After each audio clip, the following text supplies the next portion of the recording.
Klara has actually been involved with the Australian hemp industry for 16 years, both in the farming and then also the building sector.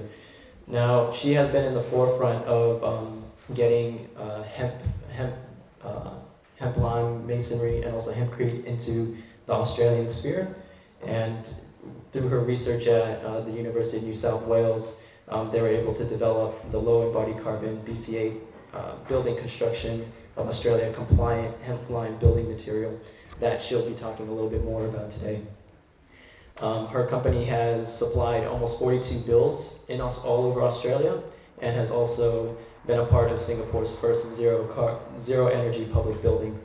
Klara is actually here also doing a workshop on hemp masonry and hempcrete. So if you want to get along to that, I'm pretty sure there's still a couple of spots available as well. But I'll just hand it off to Klara now. Thank you.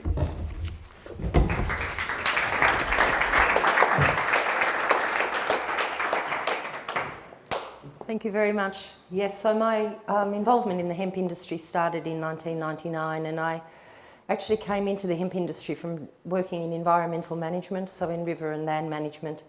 And I had been involved as Greening Australia's rep on the forest consultations in the Wadigan Mountains in the Hunter Valley. And that's when I really got an understanding of the fact that people love to live in organic materials, and also got a really good understanding of what goes on in forestry. And not goes on, but that the process of harvesting timber means that an enormous amount of timber gets harvested and we get very little usable timber out of that. And that forests really are resources that should be there for air and water and medicines and all of those multitude of other things that we need, that we're just now starting to understand when we talk about costing ecosystem or valuing ecosystem services. Am I pushing this? Fantastic. I'll just quickly go through, I've got quite a lot of slides and I'll go through them quite quickly, and hopefully people will pick up afterwards in question time. So this is actually at Bordertown, which is quite interesting because it's the closest commercial site for growing hemp to South Australia. That was planted last year. They have issues in Victoria still with processing. But there's a really strong network. I'm also president of the Australian Industrial Hemp Alliance that was formed last year, and I suppose in some ways we're fortunate in New South Wales. We were one of the last states, even though you're behind us, but we were one of the last states to get commercialisation through, and because other states had, we knew what we were asking for. So we have good legislation there. And so there's a very good support network coming out of New South Wales for farmers in anybody interested anywhere in Australia in growing hemp commercially. So that's what we're after when we plant. So we plant at 40 kilos per hectare, and we're after growing wood. So it's a bit of a myth that it's about the leaves. The reason why it's exciting though is because you get incredible canopy cover and canopy closure very quickly, so you can grow it without herbicides. And largely without pesticides as well. The other thing that's interesting about it is this is actually a dryland crop that I was involved in northern New South Wales. The farmer was growing soy crops at the same time. We got massive hailstorms through. He lost his soy crops. The hemp survived, and it grew to 2.5 metres, and that's actually the equivalent of what you'd get if you were growing a European variety in Europe. Okay, so we actually in New South Wales, and there are seed varieties available, so equatorial varieties where we're growing 4 to 5 metre plants. So this is a really lovely site for me. I've had a lot to do with this farm because it actually looks at the model of small farm and whether two people can survive on a farm and grow hemp, grow a little bit of lucerne, have a few pigs and a few sheep, and that's literally what it is. Used to be a tobacco growing farm. They were interested in organic farming. We couldn't get organic certification because there was still residual DDT. But as you'll sort of see in a couple of slides along, I'm focusing on this environmental perspective of hemp because the bioremediation capacity of hemp is quite phenomenal. And so really, I suppose more than talking just about my own business, which is about building houses and getting that accepted in Australia as a building material, I'm probably almost more passionate about getting hemp farming happening for carbon management. So yes, minimal irrigation even though we were on the side of a river there. So what we were looking at is how little could we put in there, and would it be possible for small farmers to stay on their farms and keep those going, because that's actually a major issue in Australia. So this is Dungog, really exciting. I went back, so I worked with these farmers 25 years ago when I did work with Greening Australia. They formed a co-op of 13 farmers. They bought the old timber mill that had been closed down. They got it for the value of the land, and it's now a hemp mill. Shepherd's Ground is an eco-village that will start in a few weeks' time. It's actually a biodynamic share farming eco-village, which kind of links in here with the story of biodynamic farming. It's about 15 minutes from Maitland, which is a major regional centre. All of the houses for that are going to be, they're quite small designs, and but they're all going to be built out of hemp. Okay, so that's what a fibre farmer is producing. The bast is what's on the right-hand side, the herd is on the left, and I actually had a sample of that here. So very, very much about wood production. What happens when you grow hemp is you plant them so closely together that they lose all of their leaves, and they are competing so hard for light that you just get wood with a little pom-pom of leaf on the top of it. The edge plants always look a bit stunning because they've got, you know, a lot of leaves and branching happening there, but inside, if you walk into a hemp crop, you literally have to put in a tape so that you can find your way back out of it. It's 5 metres high. It forms its own ecosystems within a hemp crop, within the wood. So the building material is the material that we're using on the other side. This material that I'm calling bast, which is the hairier material, is what goes into biocomposites. So in Europe, they're manufacturing cars out of that. I don't know whether anyone's seen in Scotland, they're making sunglasses out of it, they make tractors out of it, etc. It's also what you get textiles out of, and you know, insulation matting and products like that. So industrial hemp's pretty exciting from the perspective that it's an annual crop. It's really good in a crop rotation, and there's been enough research to show that if you grow it in a wheat rotation, for example, you'll get a 20% greater yield from that. It also harvests a phenomenal amount of carbon because it grows such a huge biomass so fast, so in 90 to 120 days. Just so you can see there that the bulk of the carbon is stored in the herd or in the stem of it. There's very little in the leaf or the head of the plant. UK research tells us that in addition to the carbon that we're harvesting off the field, we're also adding a tonne of soil carbon to the soil, and that's coming from the leaf drop that comes from that competition between the plants, the long taproot and the stubble. So interesting also, because I'm starting to do some work with some Japanese researchers, is this research from the Belgian Nuclear Research Institute. So very effective at cleaning up irradiated land. That might have some application in South Australia. And just because you're on the edge of that industry, you know, so I guess it's a possible thing to think that that's a scenario. Obvious application for Japan. So you can harvest the fibre. You can't use the root ball and you can't use the seed head, but the fibre can actually be used for industrial purposes, and the Belgian Nuclear Research Institute's done quite clear measurements on what levels of radiation you can clean up with hemp. Also sort of used for removal of heavy metals and other toxins. A project that I was involved with in Bangalore was called the mop crop, and what we did was we grew hemp on a tertiary treated sewage works and got a yield of 22 tonnes per hectare, and it cleaned all of the effluent before it went into the Bangalore Creek and into the northern rivers, into the ocean there. So it's got real value in soil remediation. Just in comparison to other conventional crops, it's sort of, you can see that hemp, industrial hemp, both for food and for fibre, sits very nicely on the other side there, compared to a lot of plants that we don't really think about growing, but grow all the time. And it's the point that we were making earlier, is that when we talk about straw, we talk about hemp, we're sort of measuring how environmentally friendly it is, and at the same time there are all of these products out there and nobody's measuring anything at all about the marble slab that somebody has in their kitchen that has been shipped to Australia, or any other product for that matter, probably that you see in Bunnings or somewhere else like that. Interesting for Australia because of the varieties we're growing. You can see by comparison with Europe that we're getting 12 to 15 tonnes per hectare happily as a yield from farms. And then just to explain how that relates to carbon. So when you talk about a crop harvesting carbon, what they actually measure is how much heating effect it prevents from occurring.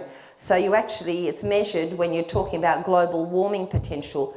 It's actually 1.7 kilos of carbon for every kilo of carbon that you're growing in field. And we're talking about, that at a minimum we're harvesting between 12 and 15 tonnes. So it's actually quite a huge amount of carbon that potentially is coming out of there.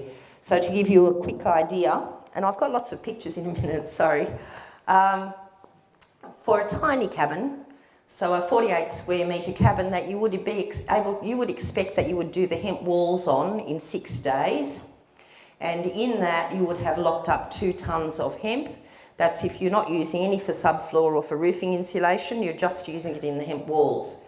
And then, larger home, 4 to 6 tonnes. And then this is sort of talking now about commercial applications in the UK.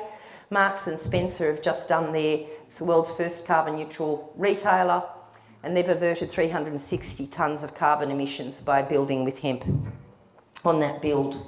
So carbonation is a process, just in case anyone isn't familiar with it. When you're working with a hemp building material, you're working with a lime binder and with hemp hurd, and then the curing takes place in a process called carbonation, where it's actually drawing in carbon dioxide from the atmosphere for the material to set, rather than kiln drying it like you would with a conventional brick, so it's been baked beforehand, so it's low embodied energy product. Talking about life cycle analysis, because it's something that we all need to be starting to be aware of. So really you need to measure all of the inputs to a whole process before you're claiming that something has got a really fantastic value in terms of carbon management. So freight, footprinting, everything to do with the farming, everything to do with the mining, everything to do with the manufacture and any waste that is left after the process. And when you're talking about a building material and you're talking about the performance or life cycle analysis, you're measuring usability, durability, recyclability, energy efficiency, air quality and health, and then you should be doing that comparison with the marble slab. So just to get an idea, because freight is something that is talked about a lot when we talk about carbon management, is that in this study that was done in Germany where they've actually moved hemp 300 kilometres, what they've found is that the biggest single input is not in the freight, it's in what fertiliser you are using as a farmer. And so when we talk about greenhouse gases, you'd all probably be aware that we're talking about 3 major categories. We're talking about carbon, we're talking about methane and about nitrous oxide. Nitrous oxide has got far greater warming potential than carbon. It's just that we've got mostly carbon. But the major production of nitrous oxide is from conventional farming, so from chemical fertilisers.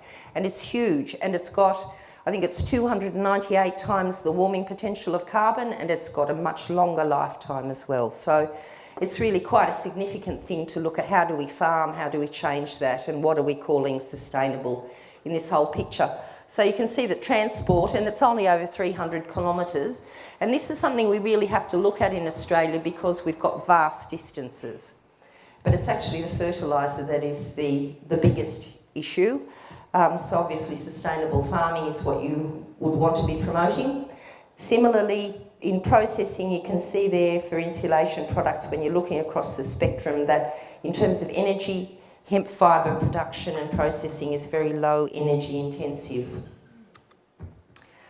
The binder, the billion-dollar question, what is the binder that we work with? So the material is huge volume of hemp and a very small amount of binder.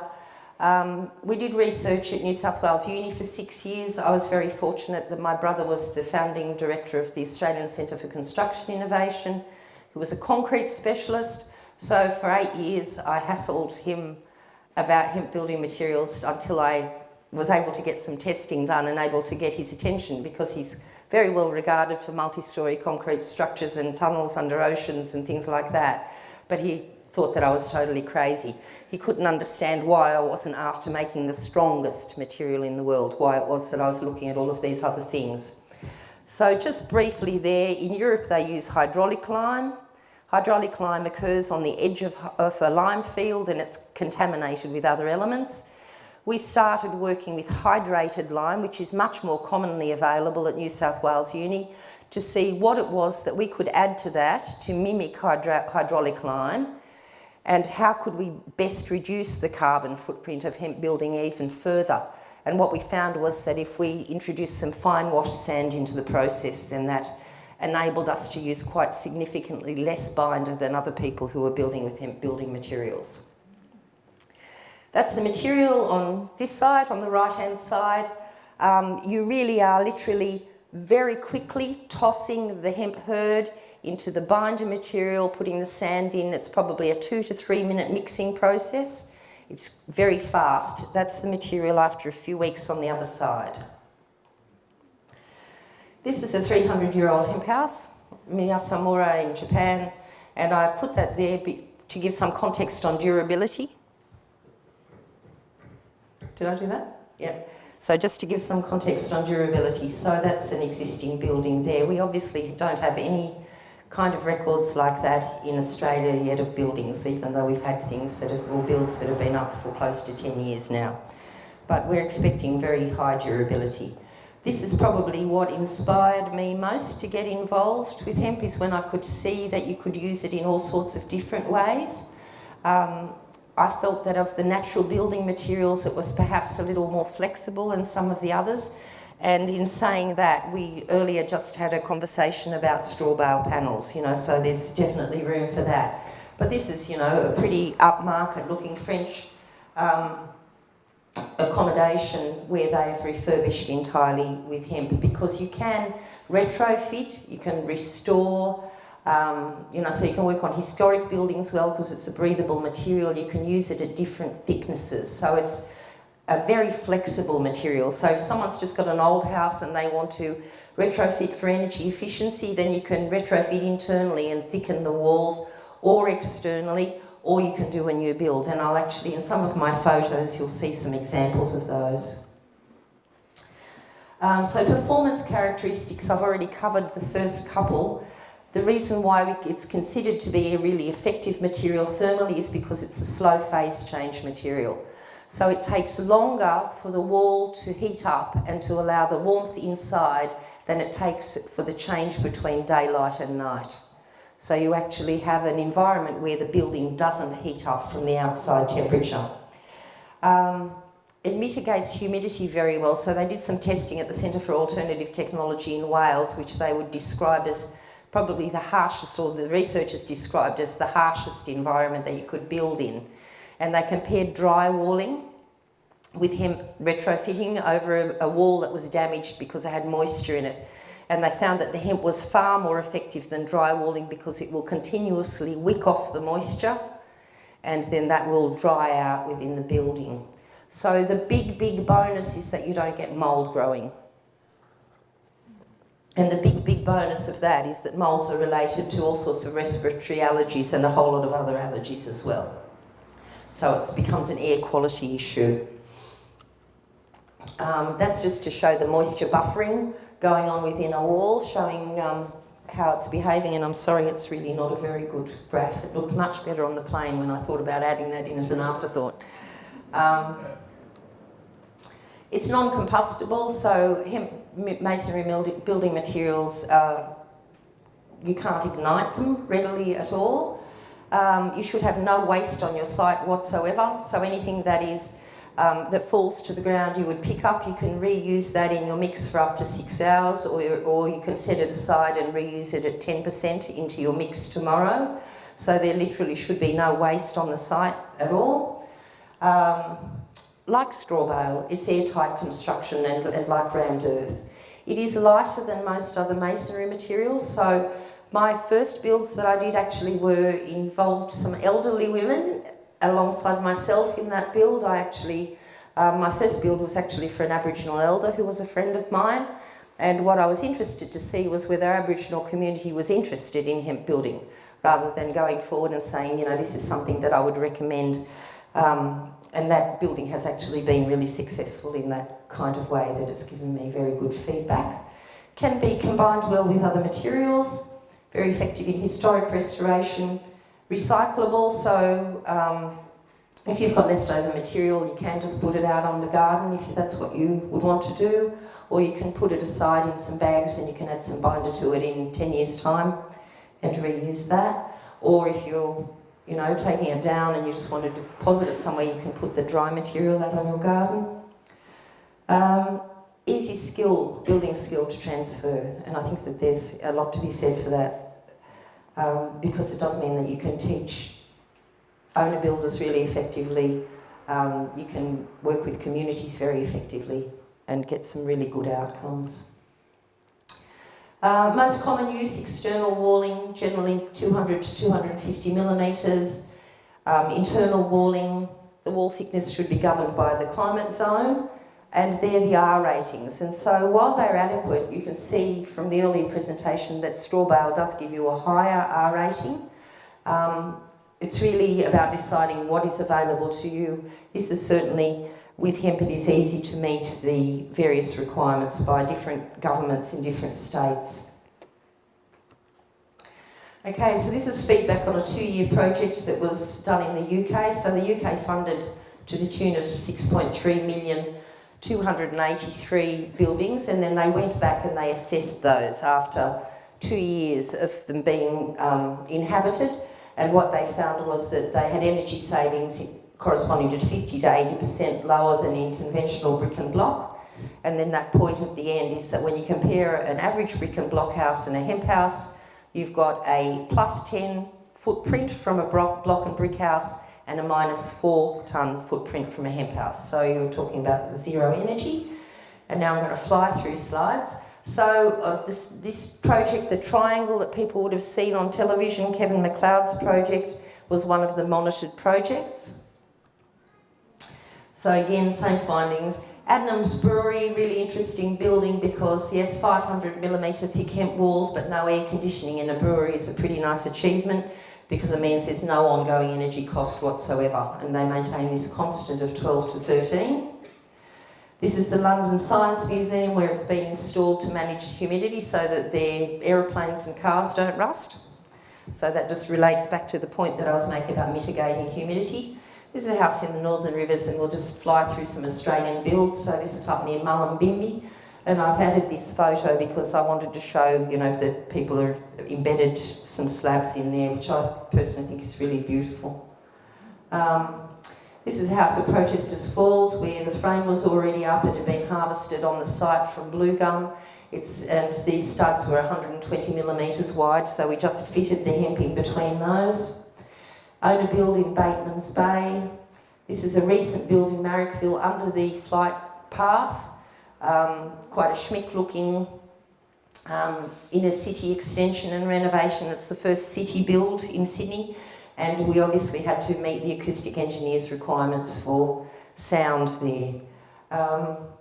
This is in Victoria, so it can be completely covered and line rendered so that you never look at it again. But nearly everybody who builds with it actually leaves some more walls exposed, and then they're just sealed with a clear, breathable sealant. It's actually a very beautiful material. Not that I'm biased. There's a technique to building with it. You can build very ordinary walls or you can build beautiful walls. And that's a feature just next to somebody's front door there where you're actually layering the material in so that you see those lines. And it actually, as it gets older, it just looks like sedimentation lines in rock formations. It is quite lovely. And then on the one on the other side is actually at Shepherd's Ground at that eco-village, and they've got mineral oxides mixed in with it there. Deep Ecology Centre, not rendered at all inside other than around the windows. Retrofit in Canberra, where they've built Australian houses in the 1960s with 40 millimetre thick walls and no insulation. So everyone in Canberra pays an awful amount of money for their energy costs, for cooling and for heating. So the opportunity to retrofit an old house, worked very, very successfully there. This is the CDL Green Gallery, which I didn't ever think that I would do a build overseas at all because I'm always going on about domestic industry, but that's what they consider to be regional, and then in the end it was just an amazing opportunity to have a build in a public place when Nobody else was even considering it for public buildings at the time, and it's a beautiful building. It's green walls in between hemp walls, and it's actually modular construction. So it's just, I think I missed that, but it's suspended on an L-beam, so it's actually a steel modular construction with purlins welded to it, an L-beam at the bottom, and the hemp is sitting on that. So virtually every kind of building context that you can think of, you're able to use the material, whether it's standard stud, whether it's pole structure, whether you're building it onto stone, whether you're retrofitting or restoring an old building. It seems to be, you know, it adheres well to those materials and seems to be very, very effective. Thank you very much. I'm sure I've gone a couple of minutes over.